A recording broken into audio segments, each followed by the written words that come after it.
warahmatullahi wabarakatuh. Perkenalkan, nama saya Ainun Amriyah, NPM 1964013. Saya mahasiswi Universitas Islam Kalimantan Muhammad Arsyad Al-Banjari Banjarmasin dari Fakultas Teknik jurusan Teknik Sipil. Saya membuat video ini untuk memenuhi tugas dari dosen Bapak Adi Surya STMT dalam mata kuliah Matematika Teknik 2. Nah, kali ini saya akan membahas tentang limit tak hingga. Berikut penjelasannya. Kita langsung saja ke pembahasan limit tak hingga. Pengertian limit tak hingga. Limit di tak hingga merupakan kajian yang tepat untuk mengetahui kecenderungan suatu fungsi jika nilai variabelnya dibuat semakin besar. Kita katakan X menuju tak hingga ditulis X mendekati tak hingga. Artinya nilai X semakin besar atau bertambah besar tanpa batas. Teorema limit.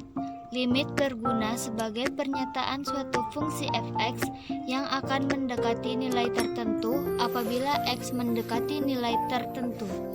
Pendekatan dalam fungsi ini terbatas pada dua bilangan positif yang sangat kecil dengan nama lain epsilon dan delta. Bentuk-bentuk limit, yang pertama bentuk limit 0 per 0, yang kedua bentuk limit tak hingga per tak hingga, yang ketiga bentuk limit tak hingga dikurang tak hingga. Cara cepat menghitung limit.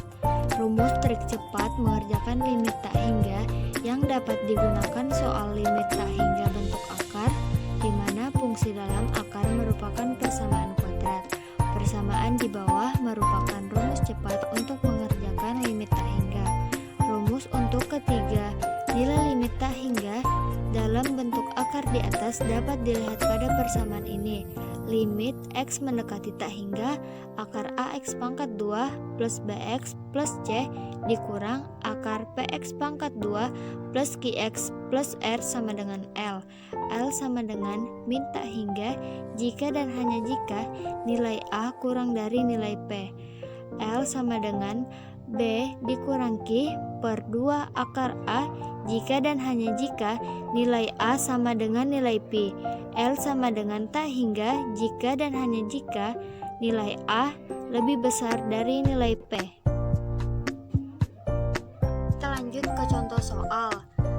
Di sini ada soal nilai limit dari limit x mendekati tak hingga akar 4x pangkat 2 plus 7x, di sini salah tulis, plus 2 dikurang akar 4x pangkat 2 plus 5x plus 2. Nah, karena nilai pangkat a dan p di sini sama, jadi kita menggunakan rumus b dikurang q per 2 akar a. Nah, kita langsung masukkan nilainya. Nilai b sama dengan 7 dikurang nilai q sama dengan 5 per 2 akar a. Di sini nilainya 4. Terus kita hitung 7 dikurang 5 sama dengan 2, akar 4 sama dengan 2, jadi 2 dikali 2 hasilnya adalah 2 per 4, kita kecilkan jadi 1 per 2. Kesimpulannya, limit tak hingga bentuk akar dapat kita cari dengan cara cepat dalam menghitung limit akar adalah menggunakan rumus limit x mendekati tak hingga akar a x pangkat 2 plus bx plus c dikurang akar px pangkat 2 plus qx plus r sama dengan l. L sama dengan min tak hingga jika dan hanya jika a kurang dari p. L sama dengan b dikurang q per 2 akar a jika dan hanya jika nilai a sama dengan nilai p. L tak hingga jika dan hanya jika nilai a lebih besar dari p. Sekian video pembelajaran. Nah, itu tadi penjelasan dari saya tentang limit tak hingga. Semoga teman-teman bisa memahaminya. Salah hilaf mohon dimaafkan karena saya juga masih belajar. Wassalamualaikum warahmatullahi wabarakatuh.